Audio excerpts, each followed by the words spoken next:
game, and he just continues to show that. You realize, like, you were looking at some of the approaches from Shanghai. How often did you see a standing heavy punch from you?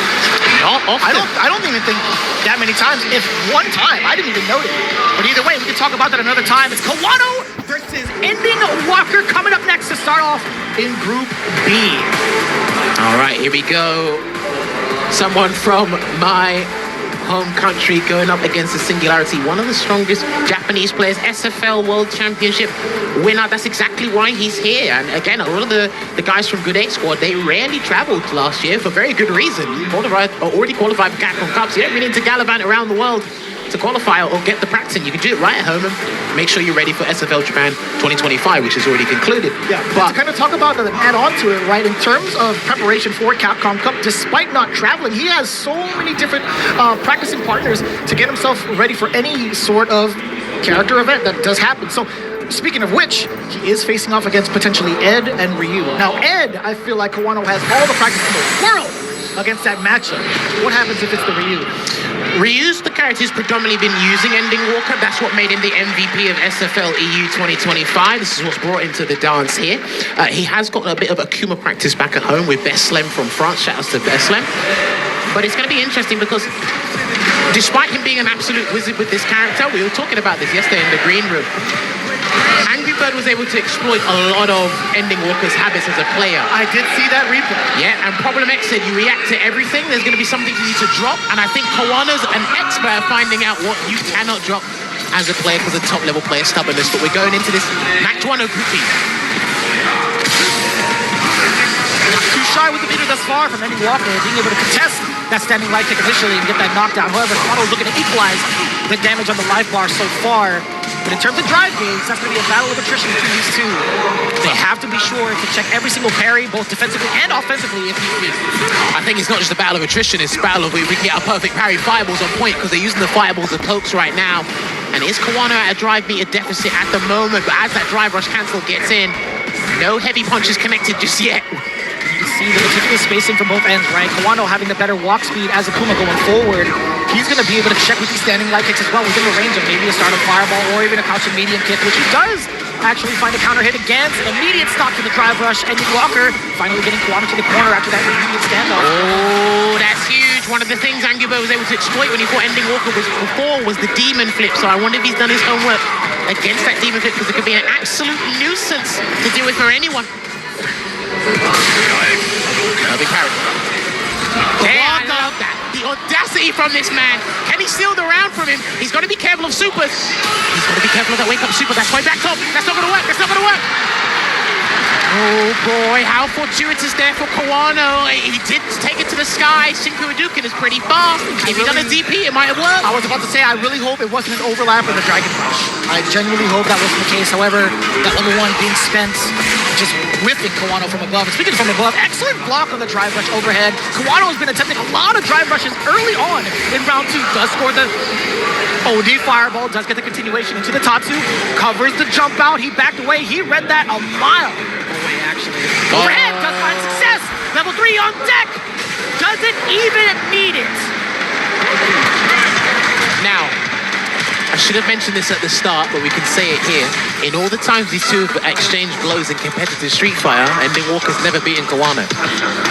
He's never beaten him. The closest he got was Evo France, and I believe Kawano came 7th place at the Evo France last year. It was an amazing event, but hopefully EndingWalker can change that. That's the thing, right? I feel like that brings on a little bit more pressure. You could be confident in your wins, you do have that kind of track record, but eventually there's going to be a time where somebody might sneak up, claim that title away from you, claim that W away from you as the underdog. There you go.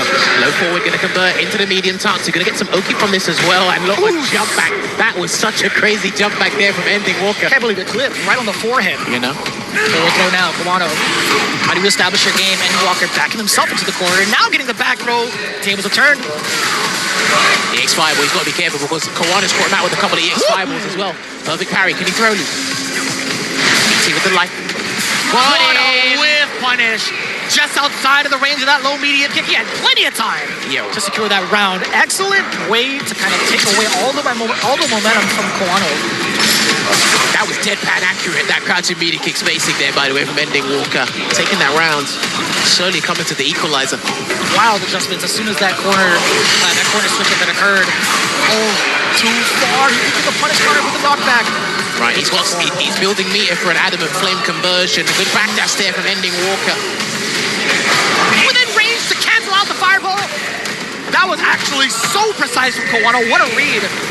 Just to counter it, obliterating the life bar right now. Kawano dumping out the damage, coming out that level 3, knocking on the door a little bit. The backdash from EndingWalker does get clipped afterwards. Kawano, excellent pursuit against the defensive EndingWalker.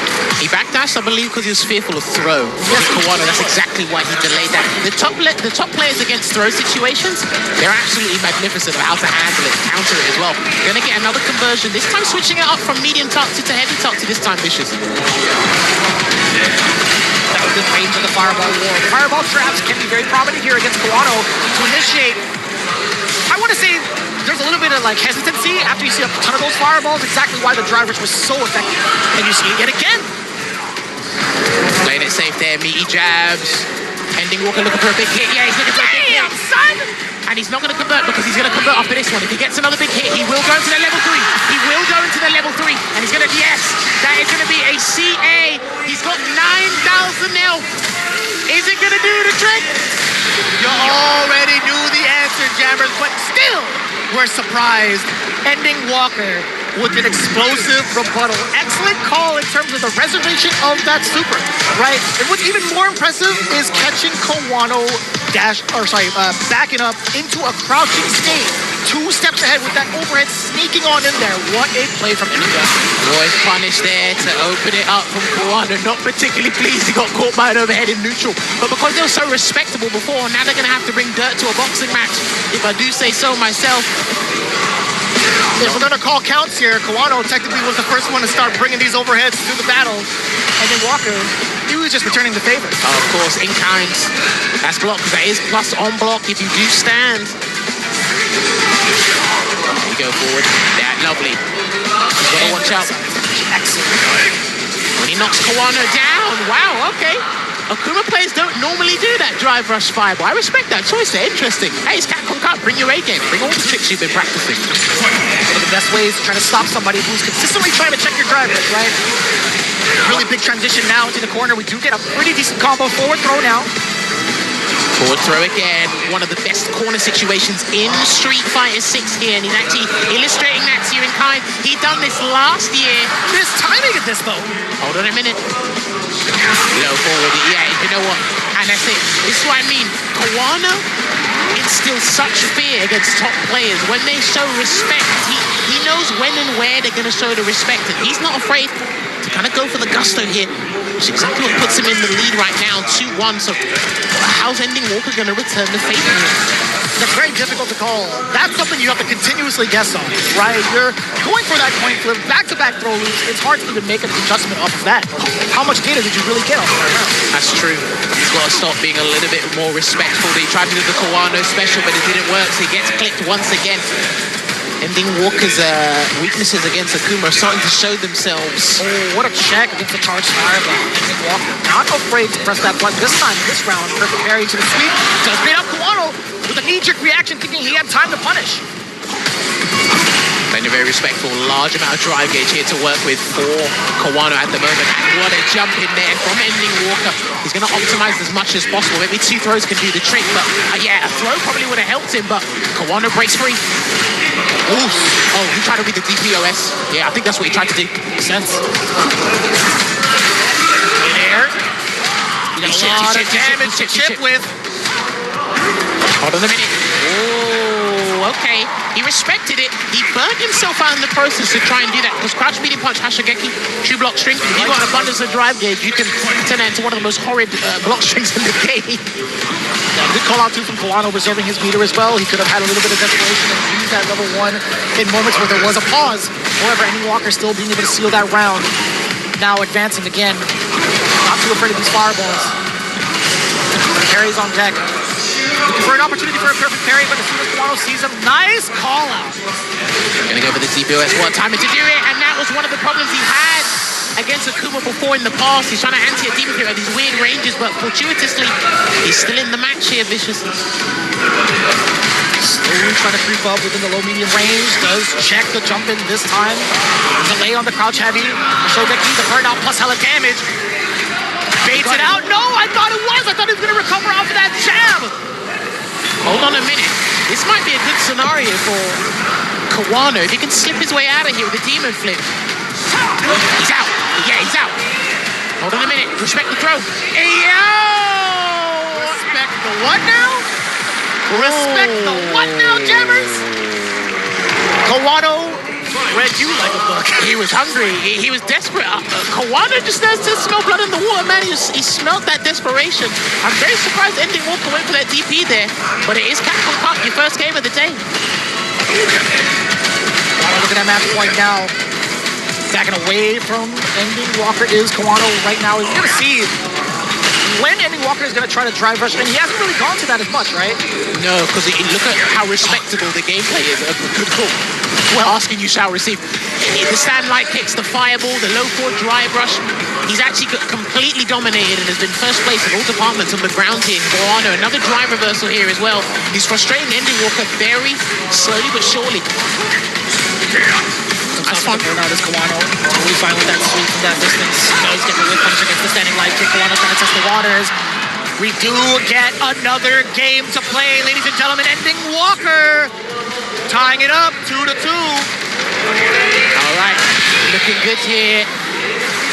2-2 is the scores on the doors at the moment. I think we're going to take a short intermission here just to see something that Kawano needs, but it's interesting because how these guys establish the ground game and how they're able to keep up with each other. You mentioned at the top of the hour, it's matching the pace, whether it's sped up past the speed limit or we're slowing it down and we're on cruise control.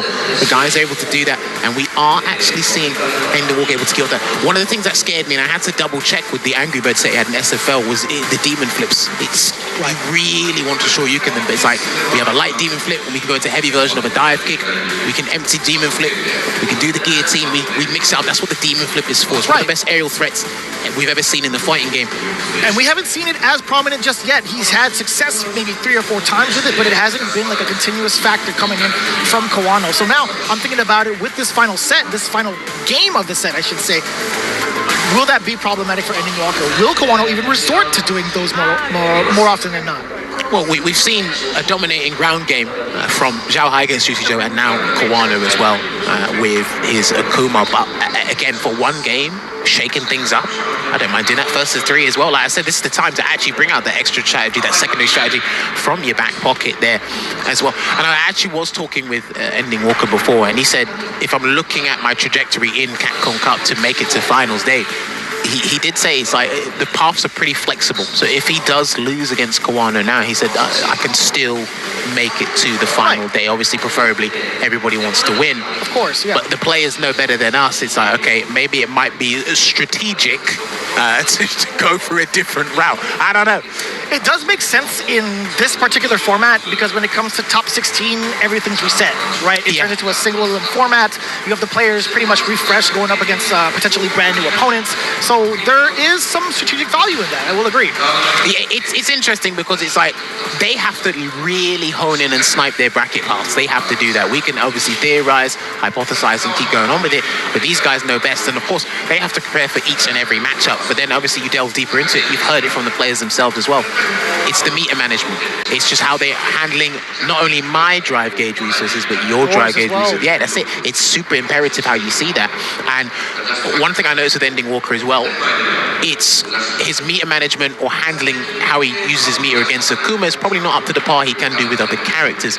But then going up against one of the strongest Akumas around, I'm starting to see a couple of loopholes in there. But again, he's been able to make it 2 apiece here. And we've got to give credit to Kawano for actually setting the pace and still mixing things things up and introducing extra options as we go on. Right, just a little bit of sidebar to kind of go back to that exact statement. When it comes to like resource management, I think EndingWalker had a pretty good showing just at the start of the game to prevent Kawano from possibly starting that fireball war, starting the pace with forcing the perfect parry majority of the times, maybe contest with like a fireball. Using that OD fireball for that initial knockdown is a pretty big like opener against someone like Kawano. It's like, all right, well, if he's already ready for this, do I continuously go to the fireball from further ranges? Do I decide to drive rush this time around? Do I start showing off the demon flip? So I will agree in terms of like the back and forth of said management, and I do admire EndingWalker kind of taking that initiative right off the bat. However, granted, it was a pretty big pace set by Kawano, getting that 2-1 advantage already pretty early on. EndingWalker still being able to at least move off offensively into like perfect parries into sweep to score the knockdown, even just coaching in that space just to be within the low medium kick range. You saw in the last game before this controller check, you saw EndingWalker force Kawano into burnout multiple times and also to the corner on his own volition, by the way. He would back up into it just to be out of the ranges where EndingWalker could be a threat. That's a very big thing, and again, they have to do this at very fast pace, and again, once an interaction has happened, quickly, the subsequent situation is probably not as dangerous, if not even more dangerous than it was before. We're just having a pan around here, looking at the crowd. It's actually gotten a little bit bigger since we actually started the day here, so probably people are coming in and out of the venue. There you go. This is an amazing place. Like I said, what a shot! It is sacred grounds that we are on, and we are blessed to have a Street Fighter event here as well. Actually, when I turned on the Japanese TV when I was at my Airbnb a couple of days ago, there's actually another video game that's going to be having a massive event here as well. I can't say what it is, but it's like, it is massive that this is happening. And I remember last year, the massive line outside when we were coming into the venue. Yes. You think the line's going to be just as big, if not bigger? That is an insane question. I feel like as we get closer to the weekend, best believe there's going to be people lining up all over the venue itself outdoors. And we got here rather early, right at the crack of dawn. We had to show up, get to scout the arena, talk to the players as well. And we had some diehard fans already up and ready, in line and queue and just waiting. So there's no doubt in my mind that we'll get maybe double that tomorrow, triple that even. But as soon as the weekend hits, I guarantee you every seat here will be filled. That's the aim of the game when it comes to these events of this magnitude, whether it's for video games or anything outside of video games that you're actually interested in as well. But yes, ladies and gentlemen, thank you very much for your patience. We will be coming back to the match very shortly. Just to reiterate a couple of things, we are in first to 3 territory right now. It is 2-2 between Kawano and EndingWalker. We did do a match before in Group A, which set the precedence of the day, Zhao Hai versus Yuji Joe. We will be going back to Group A to watch Blaz versus Hot Dog, and then we're going to transition back to this group to watch Fudo versus Bravery. So it's going to be non-stop electric matches, and I think the other groups watching this as well is like, okay, that's what they're doing first game of the day. It's like, okay, I've got to live up to that. Remember, this is life-changing money, a life-changing scenario. Let's take a step back from financial means here. It's just a life-changing scenario in general for these players. No doubt. No matter what you place at, you're still in the Hall of Champions right now, right? Whether it's Street Fighter, whether it's Smoke, you still have the opportunity to play in such a prestigious fashion. And I think it's pretty cool, man. Even outside of the event itself, just thinking about the times when we were in like a competitive spotlight, we were thinking about it, it's like, man, we would love to be any sort of variance of Capcom, right? Being able to see that consistently with these players, I feel like is just such a magical thing, right? Being able to compete. Obviously, they want to do their best, and the nature of competition, there has to be a couple of losers here. I just hope that they still hold their heads high and are proud of themselves for the amount of work they've put in to get to this point, because this is not even close to anywhere easy. Yeah, with a lot of sports, it's a zero-sum game. There can only be one winner. I remember Fudo said that in an interview. He said, regardless of where you finish, there can only be one winner. You have to keep improving on your performances and trying to stay consistent. And we do have some of the world's most consistent players under this one roof. That's a blessing, even to be able to say that itself. We were in the back watching these guys practice, and you will be seeing these guys not only in the Cup. There will be some of the players in Capcom Cup that you'll see in the SFL Worlds that are going to be happening from Friday. Yeah, Friday onwards. That's right. Yeah, that's going to be the finale over on Sunday, the 15th, if I'm not mistaken. Man, that is going to be one wild ride. US, EU, Japan going up against each other with how much on the line as well. When we talk about that announcement of what happens for the winners, right? They're automatically going into Capcom Cup again. Yes. Right? And then they're also going to get a spot in EWC. That's huge. Right, already just being here, having your EWC secured, and that's the thing. A lot of these invitationals or big events, they're kind of like, hooking onto each other, right? And it's like, okay, if you get in here, automatic qualification to fill the spots, and it's like, right, if you do win this, now you're going to qualify for Capcom Cup 13, and that's huge. You'll get your qualification 12 months done in advance. That is insane. Gotch-kun was so happy about that, by the way. I do have the opportunity to talk to some of the Japanese players on their stream. And they're like, you know what, like, how much pressure do you feel like going to this Capcom Cup? He's like, you know what, not too much. Like, I'm confident in my preparations, but the fact that I didn't have to go anywhere for it feels even better. Could be nervous with excitement, could be antsy. He didn't get lazy. At least from what I saw and how he's playing, he didn't get lazy. That's very easy to do when you've qualified very, very prematurely. Oh, of course. I mean, like, he had to go through EWC, he had to go through Street Fighter League as well, right? There's no opportunities, or sorry, I want to say, there's no opportunities wasted with people who have already pre-qualified.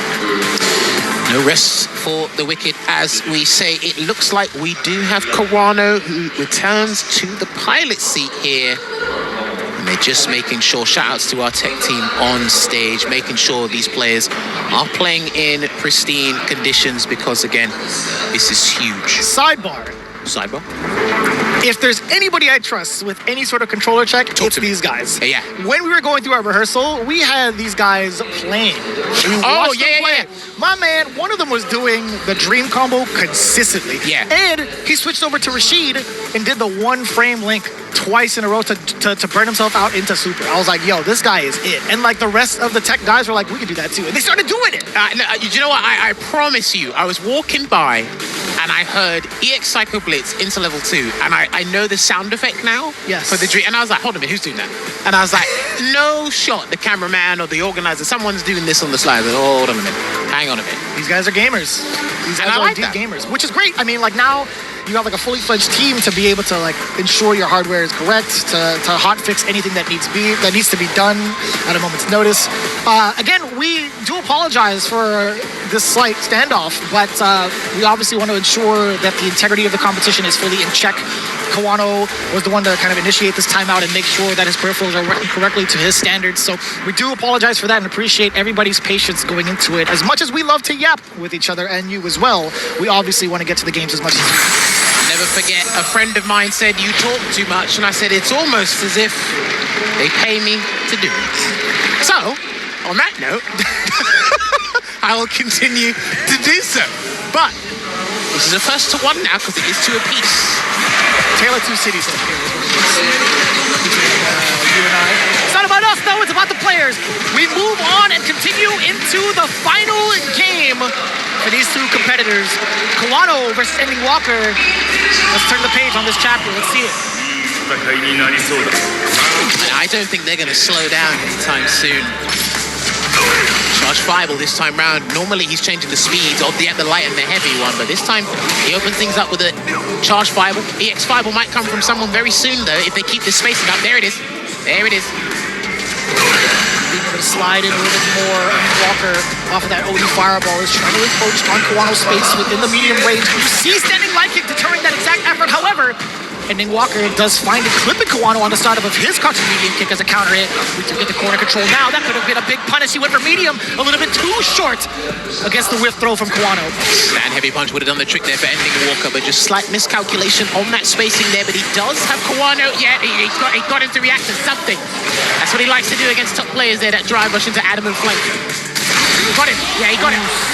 And he's burnt out as well. Drive gauge offline for EndingWalker at the moment. Can he survive the wave? He tried to escape. This is going to be huge. Massive. Gonna spend the bar for desperation. We do not. Kawano thought the same thing, though. He had backed away in preparation for the level 1. EndingWalker coming all in now. It's going to be the big reset into the big double damage. And everybody actually crouch blocks when you're in the midst of a combo. You don't stand up.